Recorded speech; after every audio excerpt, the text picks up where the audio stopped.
Hello, and welcome to Ending Physician Overwhelm. I'm your host, Dr. Megan Mello. I'm a family and obesity medicine physician, as well as a certified life coach for physicians. In this podcast, we talk about how the learned habits of people-pleasing, perfectionism, and a lack of boundaries show up in our lives and how they contribute to burnout, exhaustion, and overwhelm. The healthcare system is broken, my friends, but let's not wait for it to be fixed in order to feel better.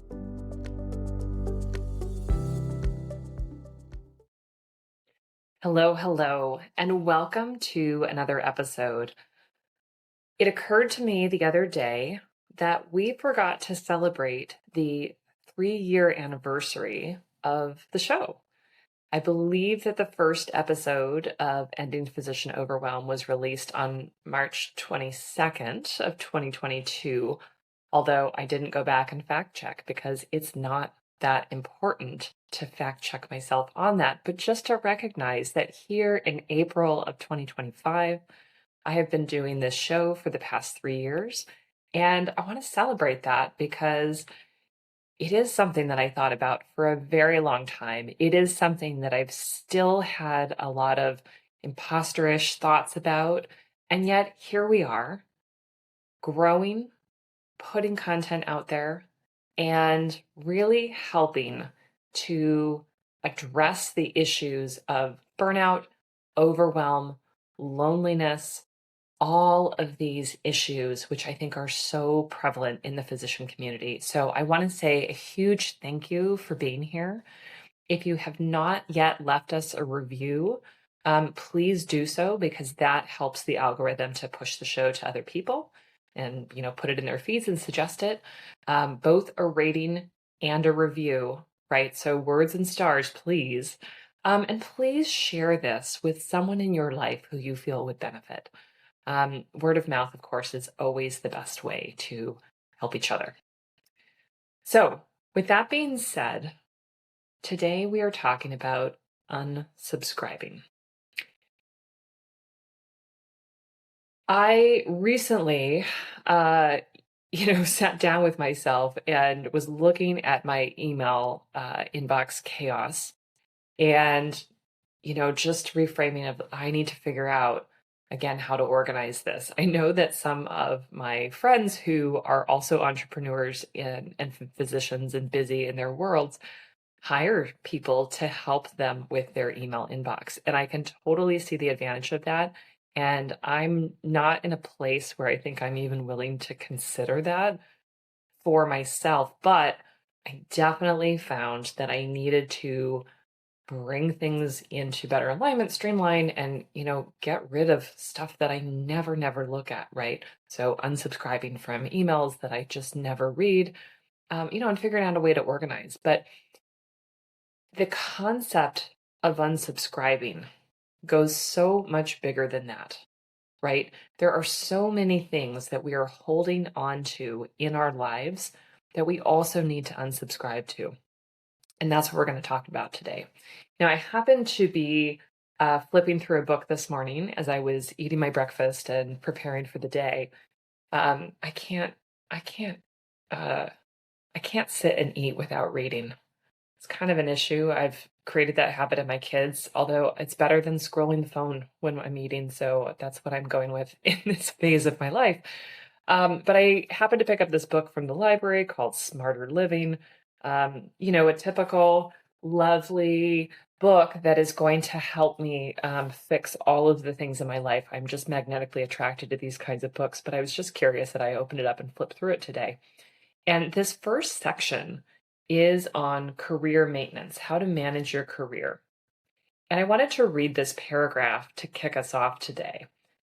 There is no shortage of books, podcasts, and motivational speakers claiming to reveal the secret truth behind successful careers.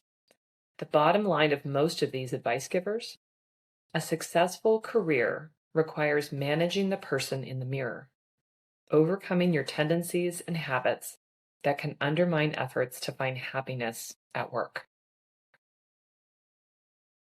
I had to bring this into the conversation as we talk about unsubscribing.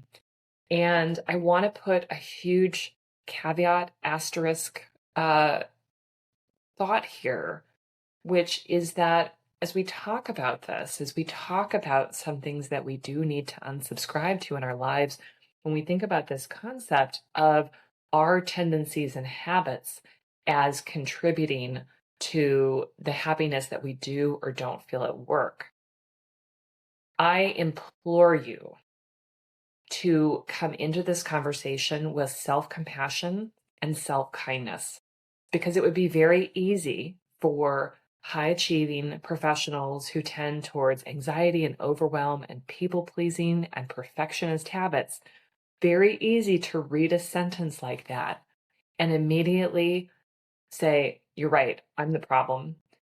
I'm broken. I need to be fixed. I need to be solved. And I still don't have it right. We do not do that here. We are unsubscribing from the belief that there is something wrong with us. And it's really important that we bring that into the conversation here so that we aren't blaming ourselves for having habits and tendencies that may be contributing to the ways that we feel, but we see it as something that has felt necessary to bring us to where we are and then is no longer serving us. So say it with me. I am a good human. I work incredibly hard. I have done many, many nearly impossible things to get where I am. And I love myself. And that doesn't mean that I can't help myself more, but I will not blame myself if I have been feeling burned out, overwhelmed, if I feel very stuck, especially in the mess and chaos of the healthcare system and the very difficult work that we do taking care of human bodies. There are so many facets here that are super important, but I want to be really clear that as we think about this and as we marinate on that sentence, overcoming your tendencies and habits that can undermine efforts to find happiness at work, that we do not blame ourselves for our burnout. If you've listened to the show before, you know that I've talked many times about how broken our healthcare system is, and that if we want to stay functioning in a healthcare system so that we can do the work that we wanted to do, taking care of humans, we will need to figure out, how do I take care of myself in order to work in this broken healthcare system so that I don't get broken in the process, so that I am no longer suffering even as the system remains broken. I think that feels especially true in April of 2025. If you listened to the episode last week where we talked about the ways in which medicine is changing, and I think the particular chaos that this administration has thrown into the country and the world, quite frankly, there are so many things going on. But in order for us to take care of ourselves and have what we need, we will need to hold on to that self-compassion and no longer blame ourselves for being in the situations that we are. All right. Number 1 on the unsubscribe list is that we need to figure out what ideas we need to unsubscribe from. When I came into medicine, I mostly saw older white men who were incredibly smart. Most of them were incredibly hardworking and compassionate, and they had had long careers in one place, and that seemed to epitomize what the practice of medicine would be. I saw many different flavors of this, including primary care and specialty. I also saw a number of women, especially younger women who had younger families, who were leaving medicine, who quit their jobs and disappeared for a while. And ultimately, they were taking a pause. They were taking care of young families that had a lot going on. And many of those people later came back to medicine, but This is the developmental soup that I swam in and saw. And I internalized that the successful practice of medicine would be, being this person who would stay in this place, who would somehow survive the burnout, that would be resilient and tough and yet compassionate at the same time. And my friends, I floundered so much holding on to that idea. There were different circumstances, of course, throughout the course of all of those different careers that I just described. But when I kept believing that I should be tough enough to survive all the challenges that were being thrown at me, throughout this time period, and having been, brought up in a system that was on the electronic medical record, right, that had essentially 24-hour access for our patients, panel sizes that were enormous, an incredible decrease in the amount of support per physician, per PA and APP, whatever the licensed providers were. I grew up and started practicing medicine in a very different time than the people before me that I was seeing at that time. But it took me a very long time to unsubscribe from the idea that I should be able to do what they were doing. And I should be able to, have done it and be happy about it. Of course, there were also the factors of these were older men with grown children, and I was not a man, married to a physician as well, with young children, exhausted, burned out, and believing that I was always the problem. There were a lot of ideas in there that I eventually had to unsubscribe to. And like everybody else, it's still a work in progress. But I want you to ask yourself, what ideas and beliefs are you holding on to that you need to unsubscribe to? You may believe that every portal message that comes in needs to have an excellent, detailed answer and response. And you're struggling because there's no way you can keep up with that volume. You may be believing that you can't ask for help because every time you have, you've received pushback. You've been told that you're difficult. You've been told to be a team player. You've been told we don't have those resources. You've been told not to stress out the nursing staff because otherwise they're going to leave, with the implication that it's going to be your fault. You have probably been told so many things that you have internalized into believing that that means that you can't get help, that you don't deserve help in some way, and that there's something wrong with you for even asking. Take a deep breath, my friends. It is completely unrealistic that we do not have the support that we need, and we have lots and lots of evidence that that's true. But if we are believing that we should be able to do this, knowing that many studies have pointed to the fact that there is too much work on the back of physicians and licensed providers, and I'm going to argue probably also consequently on our RNs and our nursing staff, right? There are unfair expectations across medicine with these incredible burdens, and there are lots of financial and other reasons why we do not have adequate help. But if we are believing this and we are overworking constantly and chronically to try and make up for a broken healthcare system, that is completely unsustainable. And I don't know anyone who is surviving doing that. This leads to burnout. This leads to people leaving medicine. This leads to staff leaving medicine. This leads to incredible harms. We need to unsubscribe from the idea that we should be able to do this. And I want you to figure out, what am I believing that I need to let go of? That's a big piece of work, and you're not going to flip a switch and automatically change the way that you think and believe. But this is something that is done progressively over time. This is something that is done incrementally, and something that you'll need to practice. Because when we have those thoughts come in, of, oh, I should be able to do this, and oh, I'm so around and like, look at all these messages and look at all these things I have to reply to, and it's too much, we need to pause and say, this really isn't sustainable. And I'm going to need to send some very simple messages of, this needs a visit. We're going to need to talk about these results. We are going to need to put it into a place that there's already some time. Now, I hear your pushback. I don't, my appointments are booked out. I can't make that happen. Are you willing to perpetuate the broken system?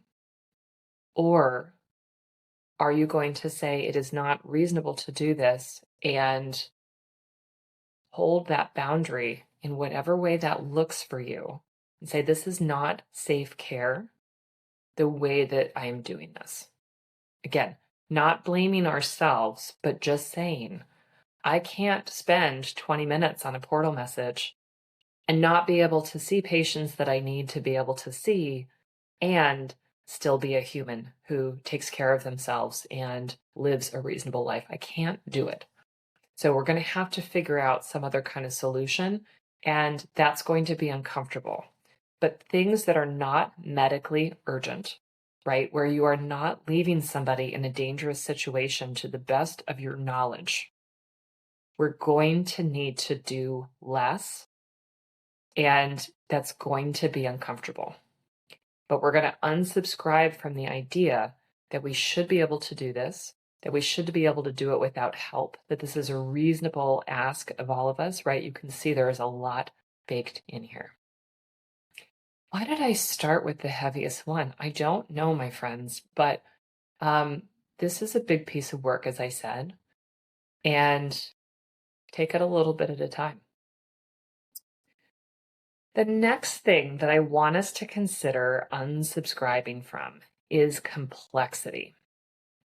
So this falls into several different categories. One, when we believe that we will be fixed in whatever way that looks like by developing some kind of complex system with lots of checkboxes, or maybe we buy a fancy journal, or we get a new app, right? Something productivity focused that is magically going to help us be better.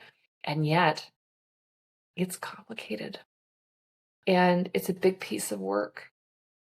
And it takes us a long time to set up and we forget to do it. Or we say, oh, it's too hard. I don't have the time. We need to let go of the idea that complex is better. Raise your hand, right? If you know what I'm talking about, if you've bought the planner, the app, you've bought some book, right? And some system. It could be health focused. It could be productivity focused. It could be something that's going to make you a Zen Buddhist, meditative person when right now you're a total stress case, right? The complexity, we can't do it. We need to start small and simple. Let go of the idea that complex is better. Yes, there are algorithms that guide us through complex situations like codes. That's okay. That's where we need all those steps written down and we're going to go systematically through them. That is different, my friends, from a lot of the things in your life. And let's not believe that that's true. Now, the other place that I see this is that we are highly, highly, highly capable people who are able to figure out amazing degree of stuff. And sometimes we will believe, therefore, that we should be able to figure it out. This might be taxes. This might be some kind of a repair on your home. It could be any number of situations where, yes, you could do the research. Yes, you could figure it out. We get into this with clinical situations, right, where you might want to work something up, but it's a little bit beyond your expertise, and then you're getting confused and overwhelmed. You're not sure exactly how you're going to do it, even though you do know that there's somebody else that you could refer to who is an expert and doesn't have to overthink it. When we are in this spot where we are scrambling and trying to figure out something complicated that is really beyond our scope and it's outside of our expertise, I would like to invite you to unsubscribe from the belief that you can figure it out and you're going to do it on your own when it's too much, and get help. hire someone to help, refer, do what you need to do to decrease the complexity. I haven't done my own taxes for a very long time. I do remember, I'm pretty sure as a student, as a resident, I probably used TurboTax. That was fine. Things got a lot more complicated a little over about 13 years ago when I owned a small business. That's a whole different story. And it was a situation where it's like, okay, no more will I do my own taxes. That's not reasonable anymore because it's going to be too complicated. I don't have the time and bandwidth to figure it out. There are many examples of that. There are times where I, as a primary care physician, have tried to evaluate something that is not entirely out of my scope, but it was going to take me too long to figure out. I have been in that situation before where I have taken a long amount of time and I could have and should have sent a referral. And for whatever reason, I didn't think I wanted to. I let go of that. There are many things in my current practice that I could manage myself, but I am going to refer out because it is not where I want my focus to be, or we are not optimized in my clinic to do it. Let go of complexity. Obviously, if there's something that's serving you and it's working and it is complex, but it's incredibly valuable, meaningful, that's okay. That's not what I'm talking about here. I'm talking about those situations where it is not serving you. It is taking too much time or energy. Let's let it go. Area number 3 is unsubscribing from habits that don't serve you. Again, this is a place where we need self-kindness, self-compassion in spades.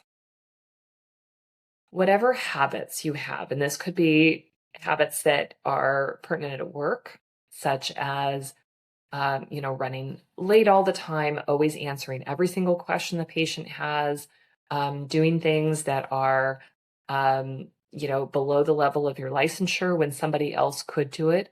And you're hesitating to ask them or delegate for all the reasons that we can imagine, right? Because you're a good, kind-hearted human, right?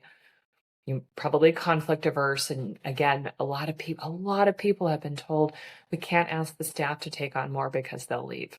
It is a terrible, terrible mental space to be in when you need help. And they are assuming that you will not leave. And increasingly, that's not true because, of course, many physicians and licensed providers have also left medicine. Okay, that's a side note. But there are areas in your professional life where you have habits that are not serving you. And this might be related to the complexity issue that we discussed, things that, again, you don't need to be doing that really could be easily done by somebody else. This could be that you need to ask somebody to take something on and to coach them for performance. But your habit is, I'm just going to do it myself. I'm just going to do it myself. And you find yourself habitually overworking. We have to unsubscribe from that. If we are going to stay present, stay engaged in the work that we're doing, if we are going to have a sustainable life, unsubscribe from the habit that you can't get help that you need. There may be other habits that you have professionally that you need to let go of. Write them down. Make them clear, make them visible, and then get to work. Some of the time, we're going to need professional help in order to do that. That might be a coach. It might be a therapist. It might be sitting down with your manager and trying to figure out some change that needs to happen. Get that help if you need it. Absolutely. But let go of these habits that are not serving you. Let's talk about habits at home and in the rest of your life. There are so many of us who struggle with disordered eating, over drinking, over scrolling, not getting enough sleep, not exercising. My friends, I say this with so much love. We have to take better care of ourselves. Some of us who are probably not listening to this show do a great job with that. I'm not speaking to them. I'm speaking to you. If you have struggled with these areas, if you have put your health on the back burner, while you are working, taking care of your family, um, volunteering at church, whatever those things are. If you have put yourself on the back burner, we need to unsubscribe from that habit and figure out, how do I start taking good care of myself so that I can stay in the things that I want to stay in, at work, if that's what we want to do, right? I'm assuming that probably we want to keep working, but of course there's some people who are ready to not be working. There's space for that. But we want to stay engaged and present with our families too, right? With our friends. We want to engage with hobbies. We want to be a fully rounded human being. We need to unsubscribe from the habits that are not serving us. So get professional help if you need it. That might also look like, signing up for a class, like an exercise class or a hobby class, right? Where there's some accountability and some skin in the game because you've paid money to participate, or hiring a personal trainer or a nutritionist or something that helps to give you guidance and support. And especially something where there's another human, because that engagement can be really helpful and necessary, especially because so many of us are feeling disconnected and alone in the struggles that we face. If you are working on other habits and you don't feel like you can or want to engage with professional support, I love the book Atomic Habits and also the book Tiny Habits. Atomic Habits is James Clear, and Tiny Habits is BJ Fogg. Slightly different perspectives, but really looking at the habit literature, which there is a body of literature that focuses on that, and trying to make building good habits easier and trying to make letting go of bad habits also easier. There's different mechanisms that are used to do both of those things, but it's not the white knuckle approach. It's not the beating yourself up approach. It's not the you should just work harder and figure this out approach, right? It's using habit science to really elevate and push us forward. Super helpful resources. So those are things that I want to invite you to unsubscribe from. You may also unsubscribe from those emails that you're not reading. I give you permission. They might be a good idea. I'm subscribed to so many medical journals and newsletters and things of various kinds, and I generally don't read them. I'm going to put them in a folder so that they go there automatically and they're there if I want them. Because there's still a part of me that's like, oh, I don't need to unsubscribe, but I don't need them pinging me right front and center in the inbox, reminding me that I'm not reading them. I'm going to put them in a place so they're available. You can do that too. That is a different version of unsubscribing because it's getting it out of your face in your inbox so that you're reducing complexity. Oh, look how I wove those together. You're reducing complexity in your email inbox. Doesn't that sound nice? All right, so unsubscribing from ideas, unsubscribing from complexity, unsubscribing from habits that no longer serve you. This is what we need to do in order to feel better. Yes, yoga is nice. Yes, more sleep. You definitely need more sleep. But in order to make progress on these things, which will help us feel physically better, we're going to need to do a little bit of work on our brains to unsubscribe from things that are clearly getting in the way of us having sustainable, fulfilling lives. You deserve to have a sustainable, fulfilling life. You deserve to be doing work that you find meaningful. You deserve to connect with humans outside of the exam room, outside of work, the humans that you love and value. You deserve to find delight in hobbies or nature or whatever it is that calls to you. You deserve this, my friends, and you need it in order to feel like a well-rounded human. Thank you, as always, for listening. Like I said, if you've not left the show a rating and a review, please, please do so, and please, please share it with a friend. If you're looking for more support around your habits, around unsubscribing from ideas, set up a time for us to talk. I am a coach for physicians just like you, and I help people to do this in collaboration, in community. You don't have to do this alone, and so let's unsubscribe from the idea that you should be able to figure this out on your own.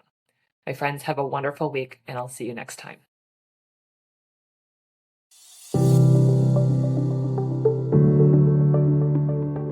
Well, that's our show for today. Thank you as always for listening. To learn more about my coaching programs, head to www.healthierforgood.com. And if you love this podcast, please drop us a review on iTunes or support the show by clicking the link in the show notes. Until next time, take care.